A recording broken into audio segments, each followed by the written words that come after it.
Well, three professors at Yale are moving on not just from the university, but from the United States entirely.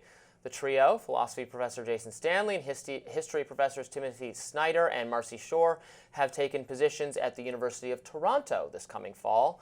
All have been critical of President Trump and cite fears that they'll be targeted.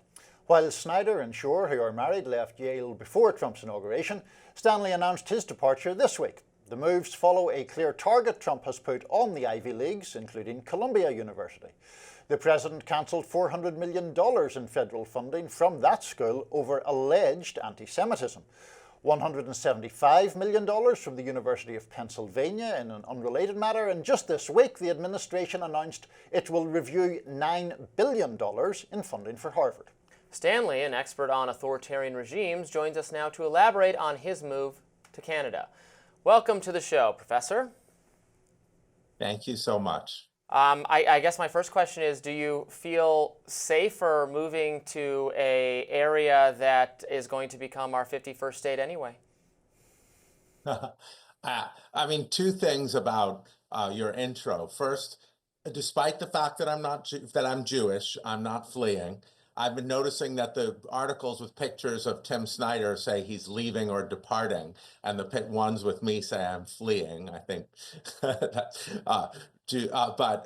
and secondly, I don't feel targeted. What I'm seeing, our universities are being targeted, and our universities are the best in the world. Academia is a meritocracy. You can't have an international university when non-citizens are afraid of speaking up or even posting on social media. International students are not going to want to come through our borders. Linda McMahon says she wants to impose patriotic education, which is a kind of, a state ideology on the world's greatest universities. There's an atmosphere of fear that eclipses anything I've seen in my lifetime, although there's always people are always afraid of saying the wrong thing, particularly around Israel. So part of why I'm leaving is academia is a meritocracy, and I'm seeing great opportunities at the University of Toronto, as long as this administration wants to dismantle the greatest university system in the world. University professors who have the privilege and opportunity to go to other universities will continue to do so. And I take your point about the leaving versus fleeing thing. You had a job offer in Toronto and you decided to take it. But from other interviews that you've given, I do read that you are very disconcerted by the speed with which other universities, notably Columbia, have capitulated in your judgment. And if I'm understanding your position correctly, you see that as part of a broader fabric where, law firms have reached accommodation with Trump in ways that many people find alarming. And there is this broader bending of the knee. Is that basically where you're coming from on this? Totally. Yeah, I mean, I work in a lot of countries. I mean, America is my home. My parents are Holocaust survivors and came here. I love America, but I work on authoritarianism in lots of countries. So I'm not just a Yale professor. I'm also a professor at the Kiev School of Economics, where I teach as well. And so this broader fight against authoritarianism it's a global fight we're facing. And so you need to look at other countries to see what the signs are. As Masha Gessen recently wrote in the New York Times, the sort of ICE agents everywhere and the chill and the fear. My grandmother wrote a book about Germany in the 1930s that she published in the 50s that was quite popular, sold tens of thousands of copies. And she talks about the slow, pervasive atmosphere of fear, watching Gestapo agents appear at people's houses. And, whatever you think of immigration, the issue of immigration, and I know Robbie's a libertarian and probably doesn't share the same views as the Trump administration, but hauling, students from Tufts University off to Louisiana prisons because they co-authored op-eds in the student newspaper does not seem to me to be some kind of macho display of power. It seems just authoritarian. It seems just authoritarian, however we describe it. It is authoritarian. Yeah. And in the face of that, I want to see our democratic institutions stand up and say, this is, these are supposed to be the greatest universities in the world. They're supposed to work together. Our law firms are supposed to work together. Why all this fear?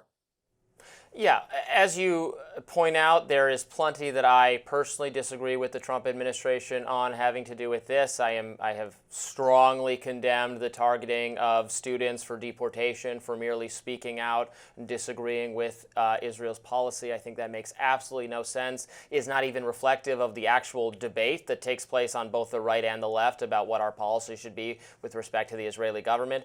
I absolutely condemn that and think that's very bad.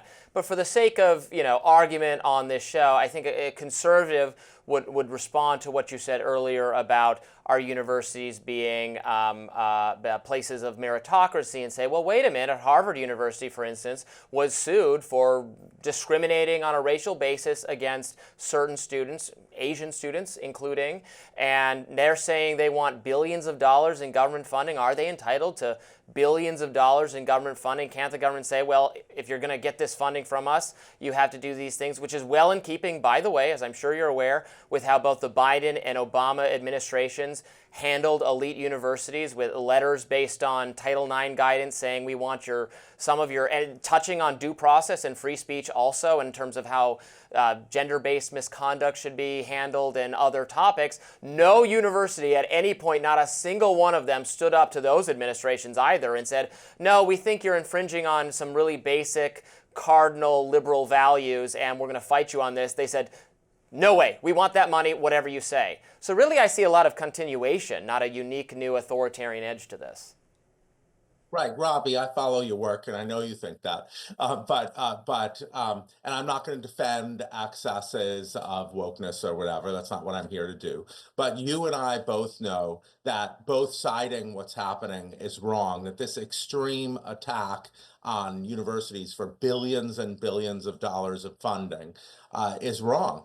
And two wrongs don't make a right in any case. I'm a philosophy professor, I can tell you that. Sophisticated information. And there are plenty of reasons for wanting racial diversity on campuses. Take medical schools, for instance. We know from the UC Davis medical, do you want doctors to have doctors with no cultural understanding of their populations? Do you want a doctor? Is it really the way to pick a doctor that they just do the best on MCATs? I happen to know a lot of doctors. Doctors, empathy is required, understand. There's all sorts of things that are required. We have different cultural institutions in a democracy. We need to represent diverse perspectives. That doesn't mean that that doesn't mean that, there aren't mistakes, but this is what we're seeing now with the attacks on speech, particularly regarding Israel's war in Gaza, which, by the way, many Jewish students were protesting, is like nothing I have ever seen. I asked my students in my class yesterday how many of them had Jewish friends at Yale who were in the encampments protesting Israel's actions, and almost every student raised their hand. And in relation to that particular point, I'm frankly, I think, more sympathetic to your outlook than perhaps Robbie is. But in relation to that issue of the utilization of the charge of anti-Semitism, that seems to be utilized firstly to dampen debate about Israel, and particularly in relation to Gaza, but also to be sort of set as a premise or predicate for much more sweeping government action against the freedom of universities, right? Absolutely. Trump tweeted, we're going to stop illegal protests. So the protests we saw last year were nothing like the anti-war protests in Vietnam. Those were much more intense. They took over buildings, especially in Colombia. So, of course, this is a response to Colombia's history as a site of anti-war protests. Protests, by their nature, are often illegal. So this is students are the source of democratic resistance, both on the right-wing and left-wing side. We have robust conservative institutions at Yale. The Buckley Center, the Federalist Society, and Yale Law School, and we have robust progressive institutions. So universities are sites of dissent, and I disagree with Robbie that conservatives support this kind of thing. I think conservatives do not support this kind of thing, and this is an authoritarian movement and not a conservative movement, and and not certainly not a libertarian movement. So I think in this moment, there has to be some unanimity. And the pretext of anti-Semitism, and more Jewish leaders are pointing out, places American Jews into danger, because it's predicated on the anti-Semitic stereotype that we Jews control the institutions. So it's strengthening that stereotype, and it's intentionally employing it. Remember, these are the same folks who talk about George Soros's conspiracy, George Soros as a shadowy figure, and focus on great replacement theory, which let's recall in Madison Grant in his The Passing of the Great Race, which lays out great replacement theory and influenced Adolf Hitler, his 1916 book. Polish Jews were among the main examples, or the main example, of people who were going to poison the blood of our nation, as the Nazis later said. Professor Stanley, thank you for joining us to elucidate your perspective, not my perspective, but it's why we have a range of viewpoints on the show. We appreciate it. Thank you, Robbie. Thank you. Coming up, New York City Mayor Eric Adams had an interesting announcement and a change of heart we will discuss. Stay tuned.